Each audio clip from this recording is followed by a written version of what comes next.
concerned with moolah. You don't know how you're supposed to earn it, or what to do with it, or how to keep it. You're a freak with a dark, shameful secret, but you're not the only one. Get your hidden financial fears with a blast of sun. Now your healing has begun. It's Bad with Money with Gabby Dunn. Hello, and welcome to this week's Bad with Money mailbag episode. I'm Gabby Dunn, your host. Quick question, did you check out this week's episode about setting goals with Paula Pant of the Afford Anything podcast and Francesca Ramsey of MTV's Decoded? If you didn't, you should. I learned so much, and also Fran and I shared some truly cheesy but effective motivational tips. I just posted about one on Instagram about having a motivational quote as your phone background. I understand that it's really woo-woo, but please go enjoy the episode. On today's show, we're going to cover your stories. You guys wrote in so many emails about returning to the office after working from home. I am truly stoked to read those. And then we're also going to talk about electric truck company Rivian recently becoming the world's third most valuable car company. I'm deep in the stock market, you guys, and it's the worst game I've ever played. And then we're going to be covering a little bit about what's going on with you guys. You are lighting up the Discord server. You are sending me voice memos. You guys are responding to this mailbag series. Chef's kiss. So first I'm going to hear from you guys, and then in the second half of the show, I'm going to talk a little bit about Rivian. Okay, so here is an email from Joaria, and it says, "Hi, Gabby. Thanks for your great podcast. The most recent mailbag episode discussed the request from corporates to come back to the office, and I'd like to share my experience. I work in one of the big 4 accounting firms in South Africa, and we too have been asked to come back to the office at least 2 to 3 times a week. They've cited collaboration and company culture as well. Most of my colleagues and I feel we are way more productive working from home, and it's pointless to be in the office. There are people in our office who are unvaccinated, oh no, and they're the people that often don't wear their masks, oh no, while at the office, which is frustrating for everyone. We have only administered vaccines to 20% of the population and are nowhere near for it to be safe to be back in the office full time. I think this drive to get people to the office is failing, but there have been discussions to possibly penalize people if they don't adhere to the requirement. I had hoped this pandemic had taught them that remote working is possible and is much more beneficial, but I guess not. Yay, capitalism.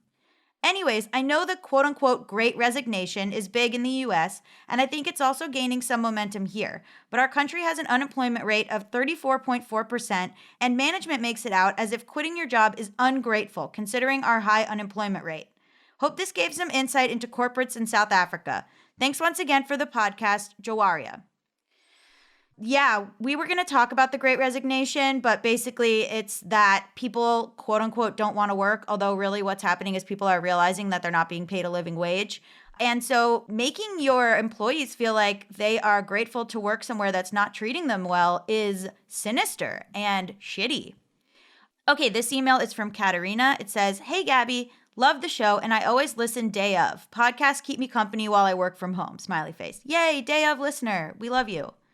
I'm writing to answer your request from the most recent mailbag episode about the return to work plans from companies. I work at a fairly big company, 10,000 people, and we're a Canadian hardware store chain that has locations all across Canada. I work at the head office in Ontario, making flyers for the stores that are distributed nationwide. We went home at the end of March 2020 and literally have not been back to the office since. There's been absolutely zero problems working from home, and everyone I work with in the marketing department agrees that working from home has been great. However, our HR department released the return to work plan this summer, and it totally pissed people off. Essentially, they want us in the office 3 out of 5 days. People freaked out, and the return to work date has passed, November 1st, and has now been moved to sometime in 2022. And the reasons for wanting us back are total BS. According to HR, it allows for the most effective collaboration between teams. What is with this word collaboration? To ensure team member relationships are maintained and fostered. Okay. To balance company and personal needs. I don't know what that means. Okay, back to Katerina. Mostly it just seems like an excuse for them to monitor our behavior at work. Not to mention we'd be squished into a little cubicle farm that wouldn't even allow enough space for social distancing. Big yikes. Fingers crossed this does not end up happening. My manager and her boss are both fighting together to make things better for our team. I would really prefer to be able to keep working from home. Anyways, keep doing the good work. Love from Canada, Katerina. What is with this word collaboration? Jeez. As if people can't collaborate on the internet. I don't know. Anyway, this is an email from So Nerdy, who also left an Apple review. I remember your name. Hi, Gabby. I'm writing in response to your question about reasons given by employers for ending remote work, quote unquote, post-pandemic. I work as administrative staff at a small private university in Southern California. While I felt very supported during the pandemic, pre-vaccines, and while epidemiologists struggled to understand the transmission, as soon as the vaccine was widely released, we were informed we had to return to campus. The reason? Our school culture depends on individualized education for our students. But my position does not interact with students, except occasionally by email. Additionally, I am immune compromised, and it is documented, so the vaccine doesn't provide me the same protection as the general population. Since returning, I have had to cover reception areas because other employees left, putting me in contact with more people than even before. I have, thanks in large part to your podcast, made requests that would improve my happiness, comfort, and safety at work within these new scenarios. I have yet to be accommodated and am nearing my breaking point. I truly love my job, and I really want to stay if I could feel safe and appreciated. You know, just the bare minimum. That's me, Gabby, talking. I try to keep perspective that many others have it worse or were stuck working with the public during a scary unknown time. I also hold both things to be true simultaneously. Others are struggling, and I am struggling. Thanks again for all you do. Your podcast and presence make me, a queer disabled woman with OCD and rheumatoid arthritis who presents as heterosexual and healthy, feel seen and valid in my existence. Best, So Nerdy. Mostly I'm impressed that you typed all that out on your phone. Yeah, feeling safe at work should literally be the bare minimum. It's really wild. Okay, here's an email from Charlie. Like I said, you guys really had a lot of feelings about returning to work. Hi, Gabby. First-time writer, long-time listener. I have been almost 100% work from home since March 2020. I work as an accountant for a mid-size insurance company in Ohio. On November 1st, 2021, my employer required everyone to be back at the office at least 3 days a week with no vaccine mandate. Their reasoning is to allow collaboration and to make sure our office culture is maintained.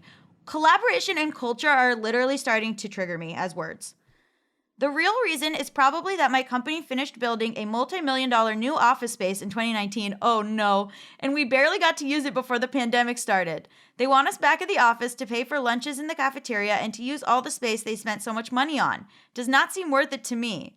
We already have had a few cases of COVID-19 in my department, loose masking requirements, and low staffing due to turnover. It's pretty bleak, but I always listen to your podcast while working, and you help me get through the days. Love the podcast and you. Keep up the good work. Can't wait to see what else you do, Charlie. Thank you, Charlie. That's really lovely thing to say.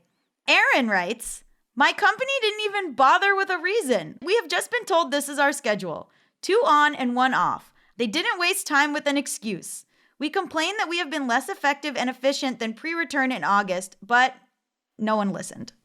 Wow, thank you, Aaron. That was also a very efficient comment. It was just an email that was 2 lines. I love it. So now we're going to hear one voicemail about working from home and how one person's office has decided people should come back in the worst way possible. And then we're going to hear another voicemail about financial literacy and the specific class this person took that's actually really cute. Hi, Gabby. This is Amanda. I work for a large company in office, and for a year and a half, everyone worked from home just fine.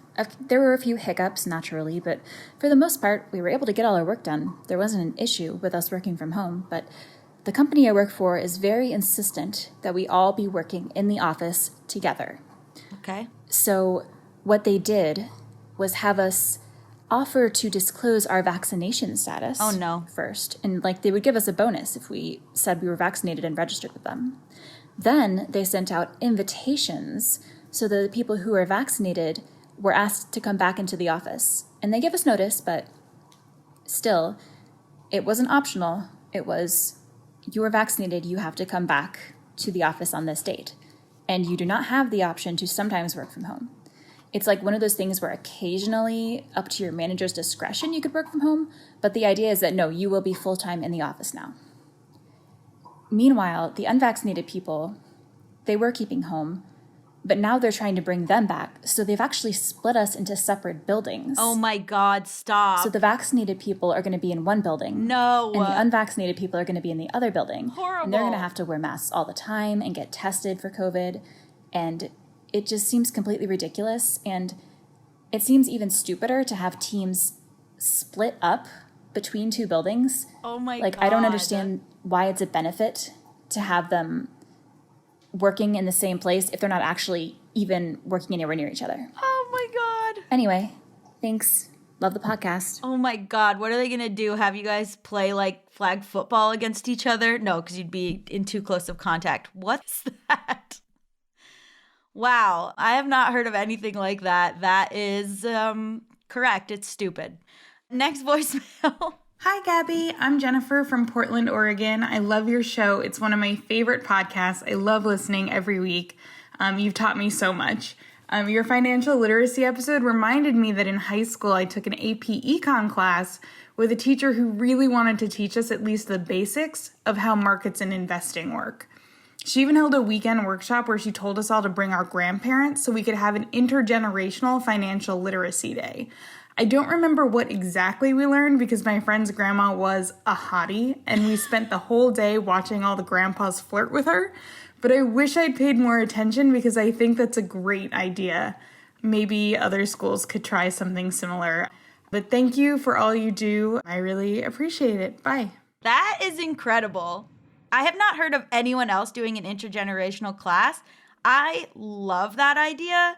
I like anything that requires grandparents to be at school. Although I will say we had Grandparents' Day at my school and we played a kickball game. Not with them. They just watched and I fully broke my arm in front of my grandparents and they were traumatized. So, win some, lose some. When we get back, we're going to talk about how you guys are popping off in the Discord and we're also going to read some reviews and talk about Rivian. Stay tuned.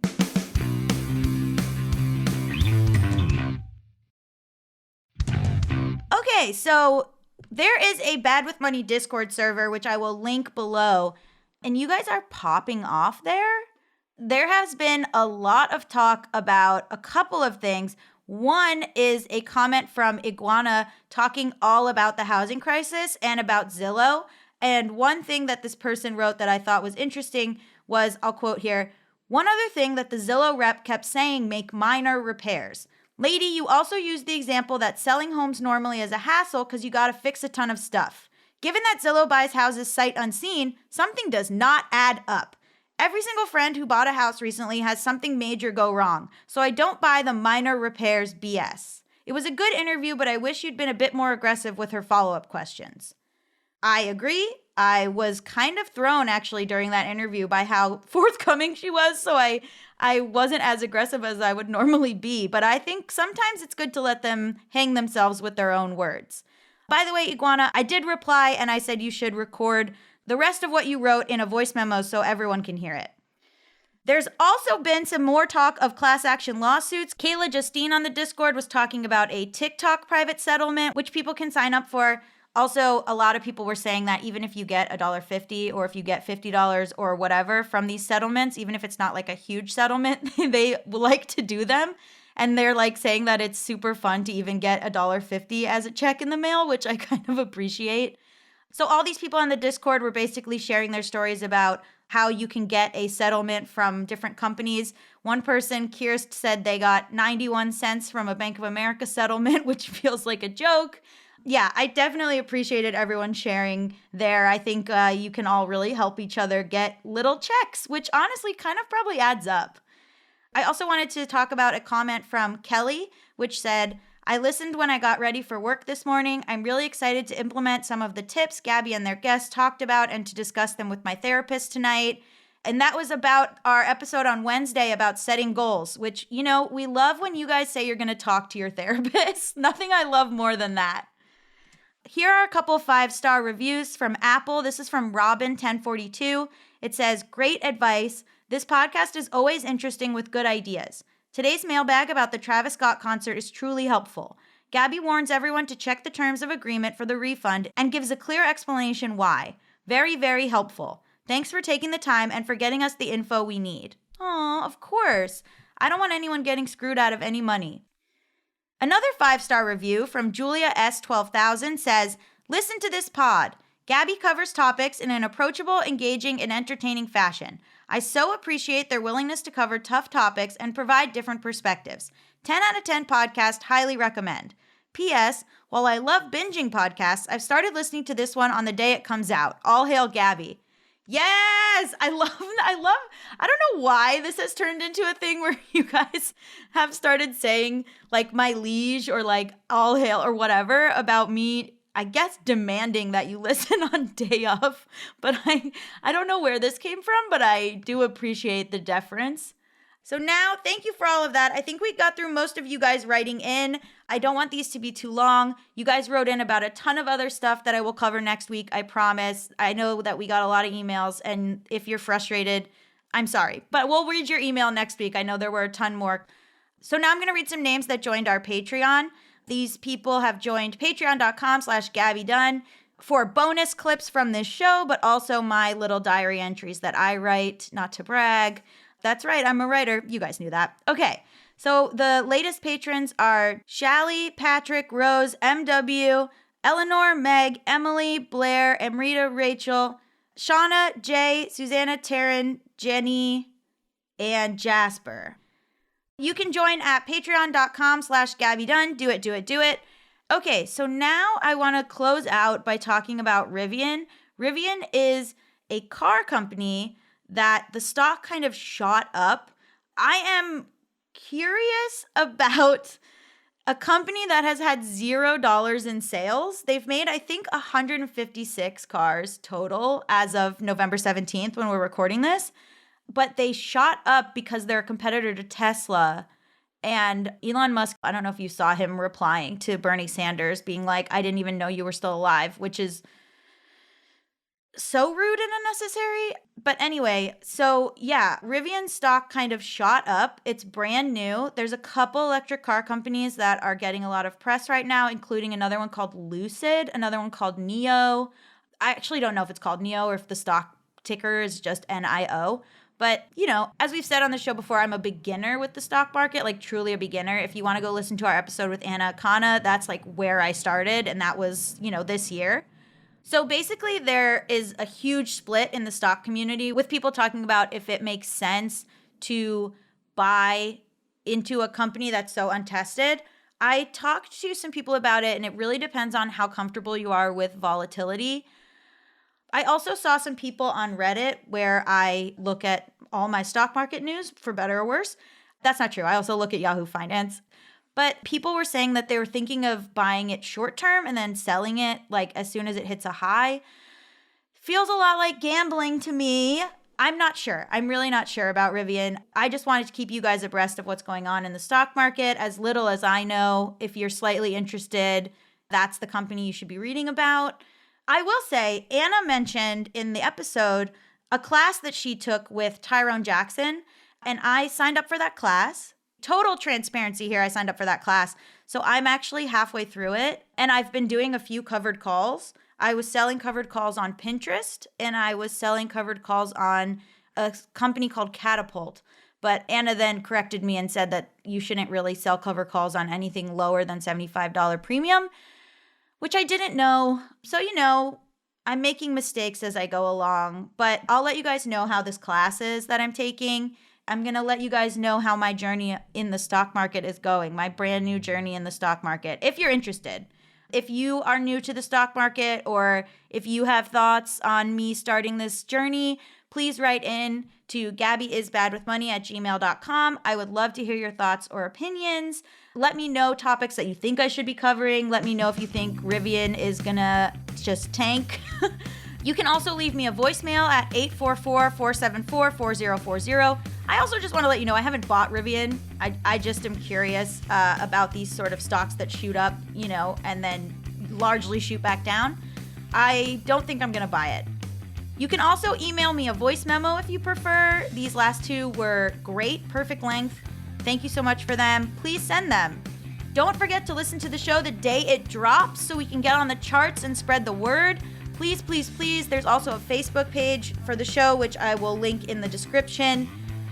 I don't mean to be hard on you guys, but please listen to the show the day it drops. It really, really, really makes a difference, I swear. Also, leaving an Apple review makes a difference. If we didn't get to your comment or to your email, we're a little backed up, but we will get to it. Please send more emails. If you have any insight into the stock market, let's hear it.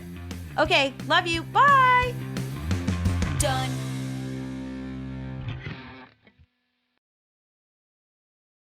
We all need a BFF for guidance, direction, and sometimes a slap in the face. That's Straight Talk with Ross Matthews. What were you mansplaining to Deborah Messing? I go, I play that game you play with Rosie. And she started talking about it. And then I had questions. As soon as we were done, I turned to Bethy and I said, I think I talked too long about it. Why did you ask Bethy if you were talking too long? Because Deborah Messing was like, that's a wrap on that. I could feel her backing away. I think you should overtalk all the time and have them all back off from you. Straight Talk with Ross Matthews. Listen wherever you get your podcasts.